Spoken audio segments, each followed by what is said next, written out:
Hello guys, my name is Gautam Singh and welcome to my channel believers academy. So friends, पिछले class में हमने देखा था प्लेन मिरर के बारे में और आज हम पढ़ेंगे स्फेरिकल मिरर के बारे में। तो स्फेरिकल मिरर दो तरीके के हो सकते हैं, concave and convex surface. Concave and convex जो है वो सरफेस का नाम, ओके। तो कनकेव आप नाम याद रख सकते हैं, केव जैसा सरफेस, केव जैसा सरफेस, केवल नाम याद रखने के लिए मैं आपको बता रहा हूं। तो ये जो आप देख रहे हैं केव वाला सरफेस, इसको अपन क्या बोलते हैं? Concave surface. और ये जो बल्जिंग पार्ट होता है इसको अपन बोलते हैं कन्वेक्स सरफेस। तो in a spherical mirror, if reflection takes place from concave surface then it is called concave mirror, and if in a spherical mirror reflection takes place on convex surface then it is called convex mirror। समझ रहे हैं? तो surface के नाम के ऊपर इनका नाम है कनकेव एंड कन्वेक्स। तो चलिए कुछ बेसिक टर्म्स देखते हैं। तो थोड़ा इमेजिन कीजिए कनकेव मिरर के बारे में। मान लीजिए मैं एक हॉलो स्फीयर ऑफ ग्लास लेता हूं, हॉलो स्फीयर ऑफ ग्लास लेता हूं और उसको ऊपर से सिल्वर पॉलिश कर देता हूं और गलती से वो मेरे हाथ से गिर जाता है, तो जितने भी टुकड़े होंगे वो छोटे छोटे क्या होंगे? कनकेव मिरर होंगे। समझ रहे? तो देखिए कुछ बेसिक टर्म्स जो अपन इसमें यूज करते हैं। ये है आपका कनकेव मिरर, ये हो गया प्रिंसिपल एक्सिस, ये है सेंटर ऑफ कर्वेचर,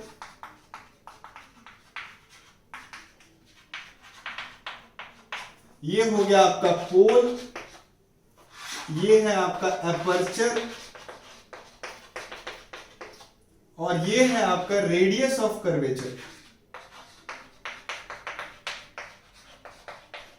ओके, तो ये डेफिनेशन लिखेंगे नहीं, बस एक बार ध्यान से सुनेंगे, कभी अगर सीबीएसई में आ गया तो डेफिनेशन के लिए। तो सेंटर ऑफ कर्वेचर क्या होता है? Centre of curvature is the centre of hollow sphere of glass of which mirror is a part. सही बात है। रेडियस ऑफ कर्वेचर क्या होता है? Radius of curvature is the radius of hollow sphere of glass of which mirror is a part. Pole क्या होता है? पोल, ये जो मिरर है उसका जो ज्योमेट्रिकल सेंटर है, एकदम बीच वाला जो सेंटर होगा उसको अपन क्या बोलेंगे? पोल बोलेंगे। तो डेफिनेशन ये है पोल का, it is the geometrical centre of the mirror. उसके बाद है ये लाइन, प्रिंसिपल एक्सिस। तो principal axis is a straight line, दिख रहा है अपने को, principal axis is a straight line joining centre of curvature and the pole. और ये अपर्चर क्या होता है? अपर्चर का मतलब होता है स्क्रीन साइज। बोले तो it is the effective reflecting surface of the mirror. अगर छोटा मिरर है तो उसका अपर्चर छोटा होगा, बड़ा मिरर है तो उसका अपर्चर बड़ा होगा। तो इजी है, बहुत easy. Centre of curvature, pole, principal axis, radius of curvature and aperture.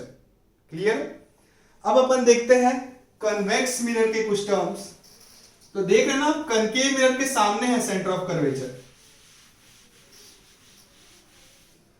अब ध्यान से समझिए, अगर अपन एक हॉलो स्फीयर ऑफ ग्लास ले और उसको अंदर से सिल्वर पॉलिश करे और वो हमारे हाथ से गलती से गिर जाए तो कैसा तरह का मिरर बनेगा? Convex mirror. ये देखिए, ये है रफ सरफेस और ये बाहर वाला जो पार्ट है यही रिफ्लेक्टिंग सरफेस। तो लाइट इस तरफ से आएगा, इसको अपन बोलेंगे सेंटर ऑफ कर्वेचर, ये हो जाएगा रेडियस ऑफ कर्वेचर, इसको अपन बोलेंगे पोल, ये हो जाएगा आपका एपर्चर और ये अगेन क्या हो जाएगा? Principal axis. Definition exactly same है जैसे कनकेव मिरर में थे। तो इसमें बस एक ही पॉइंट याद रखने का है कि कनकेव मिरर के सामने था सेंटर ऑफ कर्वेचर और इस बार कन्वेक्स मिरर के पीछे साइड है, मतलब रिफ्लेक्टिंग सरफेस है, जो रिफ्लेक्टिंग सरफेस है उसके पीछे सेंटर ऑफ कर्वेचर होगा। किस केस में? कन्वेक्स के केस में। अब अपन एक बहुत ही इंपॉर्टेंट पॉइंट फोकस के बारे में पढ़ने वाला, तो चलिए देखते हैं। तो सबसे पहले कनकेव मिरर का फोकस देखेंगे। तो principal focus of concave mirror, तो चलिए देखते हैं। ये है कनकेव मिरर, ये हो गया प्रिंसिपल एक्सिस, ये है सेंटर ऑफ कर्वेचर, इसके बीचों बीच फोकस होता है ना, ये हो गया पोल।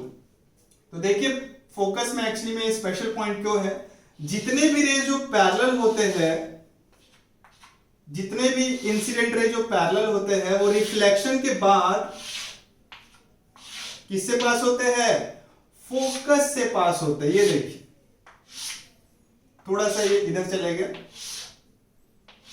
आप समझ रहे ना, ये है फोकस आप, ठीक है। तो इसको डिफाइन कैसे करेंगे, बहुत इजी है, ध्यान से देखिएगा कि it is a point on principal axis, it is a point on principal axis where all the rays incident parallel and close to principal axis. ये क्लोज वर्ड बहुत इंपॉर्टेंट है, ऐसा नहीं कि जितने भी पैरेलल रेज होंगे वो रिफ्लेक्शन के बाद फोकस से ही जाएंगे, अगर रेज दूर हुए तो फोकस से पास नहीं भी हो सकते। इसी बीमारी को अपन स्फेरिकल एबरेशन भी बोलते हैं, ओके। तो पास होना जरूरी है रेज को। तो मैं फिर से डेफिनेशन दोहराता हूं कि it is a point on principal axis where all the rays incident parallel and close to principal axis passes through it after reflection. समझ में आ रहा है, इजी है। जितने भी रेज पैरेलल है और प्रिंसिपल एक्सिस के पास है वो रिफ्लेक्शन के बाद किस पॉइंट पे जाके कन्वर्ट होते हैं, फोकस के। तो ये है डेफिनेशन कनकेव मिरर। तो फोकस एक पॉइंट है और फोकस का प्रिंसिपल एक्सिस से जो डिस्टेंस होता है उसको अपन क्या बोलते हैं, फोकल लेंथ बोलते हैं। और एक फोकल प्लेन भी होता है। फोकल प्लेन एक लार्ज प्लेन है जो प्रिंसिपल एक्सिस के परपेंडिकुलर होगा और फोकस से पास करेगा। जैसे फॉर एग्जांपल ये फोकस है, ये एक प्लेन है, प्लेन अगर इससे पास करे और प्रिंसिपल एक्सिस के परपेंडिकुलर हो तो इसी प्लेन को अपन क्या बोलेंगे, फोकल प्लेन बोलेंगे, ओके।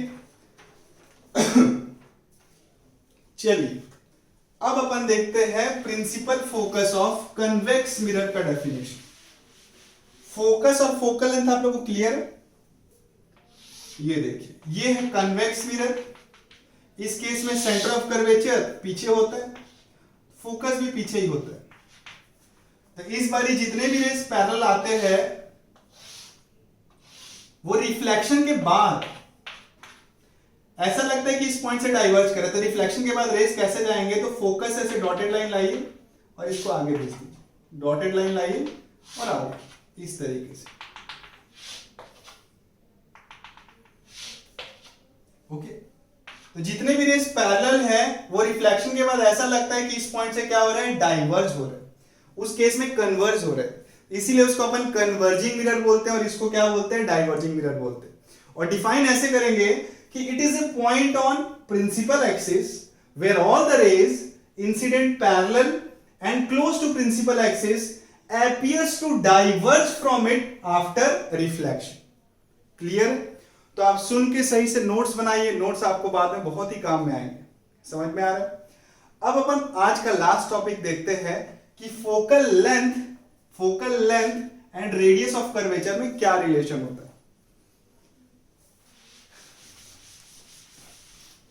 तो देखिए ये रिलेशन है F is equal to R/2, मतलब सेंटर ऑफ कर्वेचर के एकदम बीच में फोकस लाई करता है। अब इसका एक छोटा सा हम प्रूफ भी देख लेते हैं जो लाइंस एंड एंगल से हो जाएगा। ये है सेंटर ऑफ कर्वेचर, ये है फोकस। ये रेज ऐसे गए, इसके बाद फोकस से पास करें। सेंटर ऑफ कर्वेचर से एक डॉटेड लाइन बनाइए, इसको P ले लीजिए, इसको O ले लीजिए।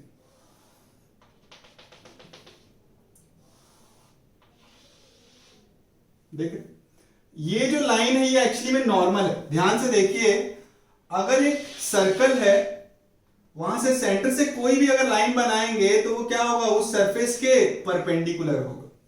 तो ये रे आया और फोकस से होके चले गया, तो लॉज ऑफ रिफ्लेक्शन लगाने के लिए इस पॉइंट पे आपको क्या खींचना पड़ेगा, नॉर्मल। तो यही एक्चुअली में नॉर्मल होता है। तो ये एंगल I हो गया और ये एंगल R हो गया। मान लीजिए ये एंगल को अपन एंगल 1 ले लेते हैं, तो क्योंकि ये लाइन और ये लाइन पैरेलल है और ये ट्रांसवर्सल लाइन है, तो एंगल 1 इज इक्वल टू क्या हो जाएगा, एंगल I। कैसे, ऑल्टरनेट इंटीरियर एंगल, याद है आपको? ये देखिए ये और ये एंगल, ये और ये एंगल क्या होते हैं, इक्वल। तो ये ऑल्टरनेट इंटीरियर एंगल से दोनों एंगल इक्वल हो जाएंगे and angle I is equal to angle R। Why? Laws of reflection, है ना। तो दो चीज जो सेम चीज के इक्वल है वो आपस में क्या हो जाएंगे, इक्वल। तो तो एंगल 1 आई के इक्वल है एंड एंगल आर भी आई के इक्वल है, तो मैं बोल सकता हूं ना from 1 and 2, from equation 1 and equation 2 angle 1 is equal to angle R. सही है। तो अब देखिए ये एक आइसोसेलेस ट्रायंगल बन गया। ये ट्रायंगल क्या बन गया? Isosceles triangle. तो by isosceles property, isosceles triangle property, CF equal angle के अपोजिट साइड क्या हो जाएंगे? इक्वल। तो CF बराबर क्या हो जाएगा? F। ये और ये इक्वल हो जाएंगे। उसके बाद अपन एक छोटा सा इसमें एजम्पशन करेंगे कि let aperture size is small. Aperture size क्या है? स्मॉल है। तो FO को अपन किसके इक्वल लिख देंगे? FP के इक्वल लिख देंगे। ये इसके इक्वल हो गया, इक्वेशन नंबर 3 और ये इक्वेशन नंबर 4। फिर से देखिए ये इसके इक्वल है एंड ये भी इसके इक्वल है। तो दो चीज जो सेम चीज के इक्वल हो आपस में क्या हो जाएंगे? इक्वल। तो फ्रॉम इक्वेशन 3 एंड 4,